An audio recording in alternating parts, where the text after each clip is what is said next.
اللہ رب العزت قرآن مجید کے اندر سورہ بنی اسرائیل سورہ نمبر 17 آیت نمبر 36 میں فرماتے ہیں وَلَا تَقْفُ مَا لَيْسَ لَكَ بِهِ علم، اس چیز کے پیچھے مت چلو جس کا تمہیں علم ہی نہیں ہے۔ پیچھے چلنے کے لیے ضروری ہے کہ جس چیز کے پیچھے چلا جا رہا ہے یا جس چیز کے پیچھے انسان چلنا چاہتا ہے پہلے اس کا علم حاصل کرے۔ یہ قرآنی نص ہے، قرآنی دلیل ہے۔ اسی طرح صدیوں سے ہم ایک چیز کے پیچھے پڑے ہوئے ہیں، حتیٰ کہ ہمارے خطباء واعظین حضرات ممبر رسول کے اوپر مساجد کے اندر اس چیز کو بیان کرتے ہیں، حقیقت کے اندر اس چیز کا علم حاصل نہیں کیا۔ وہ ایک روایت ہے جس کو نبی صلی اللہ علیہ وسلم کے حوالے سے بیان کیا جاتا ہے کہ ایک عورت جو تھی وہ نبی صلی اللہ علیہ وسلم کے سر کے اندر کوڑا ڈالتی تھی، استغفر اللہ معاذ اللہ ثم استغفر اللہ۔ یعنی ہم نے یہ سوچا نہیں کہ پیغمبر کے سر کے اندر ہم کون سی چیز ڈلوا رہے ہیں، ہمارے ذہن نے یہ کام ہی نہیں کیا۔ وہ روایت کیا ہے؟ روایت یہ ہے کہ ایک عورت آپ جیسے وہ لکھی جاتی بیان کی جاتی ہے، ویسے تو وہ کہیں آپ کو ملے گی بھی نہیں اللہ کے فضل سے۔ ایک عورت آپ صلی اللہ علیہ وسلم کے راستے میں کانٹے بچھاتی تھی، اور جب آپ علیہ السلام گزرتے تو آپ پر کچرا پھینکتی تھی۔ آپ نے سنا ہوگا خطباء حضرات سے۔ اور ایک دفعہ نبی علیہ السلام اس جگہ سے گزرے تو وہاں کانٹے نہیں تھے۔ آپ صلی اللہ علیہ وسلم کو تعجب ہوا، آپ نے لوگوں سے پوچھا کہ یہاں ایک عورت مجھ پر کچرا پھینکتی تھی، وہ کہاں پر ہے؟ وہ آج نہیں ہے۔ تو نبی علیہ السلام کو بتایا گیا کہ وہ عورت بیمار ہے، بیمار ہو چکی ہے۔ آپ علیہ السلام اس کی عیادت کے لیے اس کے گھر چلے گئے۔ نبی علیہ السلام اس کی بیمار پرسی کے لیے اس کے گھر جاتے، اس کی خیریت دریافت کرتے۔ اس عورت نے جب آپ کا یہ اخلاق دیکھا تو بہت متاثر ہوئی، حتیٰ کہ مسلمان ہو گئی۔ عمل کیا کرتی تھی کہ نبی علیہ السلام وہ آپ کے راستے پر کانٹے بچھاتی تھی۔ اب یہ روایت کہاں پر ہے؟ آپ نے سنا نہیں؟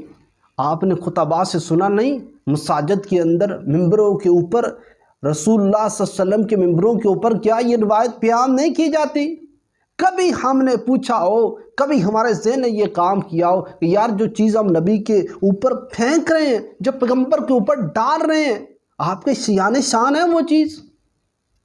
اور کبھی ہم نے سوچا ہے؟ بس یہ سوچا وہ عورت کون تھی، وہ کہاں پر تھی، وہ کہاں کے رہنے والی تھی، یہ واقعہ کہاں کا تھا؟ کبھی بھی نہیں آپ نے سنا۔ کیوں نہیں سنا؟ کیونکہ یہ ہے اس سراسر جھوٹ ہے، یہ من گھڑت ہے، یہ قصہ گوئی ہے، یہ سفید جھوٹ ہے کہ نبی علیہ السلام کے اوپر وہ کوڑا پھینکے۔ نبی علیہ السلام کے بارے میں ایسی کوئی بھی روایت ثابت نہیں ہے، حتیٰ کہ یہ جو روایت ہے، بلکہ سننے والے حضرات جو ہیں، اگر آپ کو کسی کتاب کے اندر پورا ذخیرہ حدیث میں سے ایسی روایت ملے، مجھے کمنٹ کے اندر لکھ کر وہ روایت بھیجیں، میں مزید اس کے اوپر تحقیقی کام کروں اپنا۔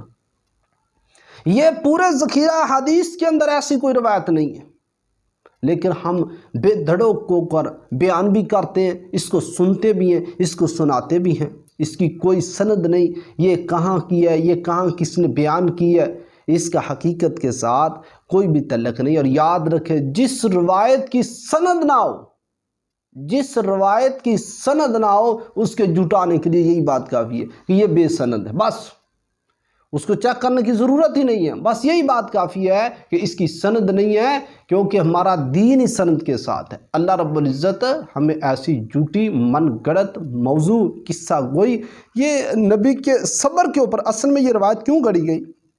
نبی علیہ السلام کے صبر کے اوپر کہ آپ صابر کتنے تھے، آپ کی صبر کی کتنی مثالیں قرآن اور حدیث کے اندر موجود ہیں۔ کیا یہی ایک مثال ہمیں ملی ہے نبی کے صبر پر دینے کے لیے؟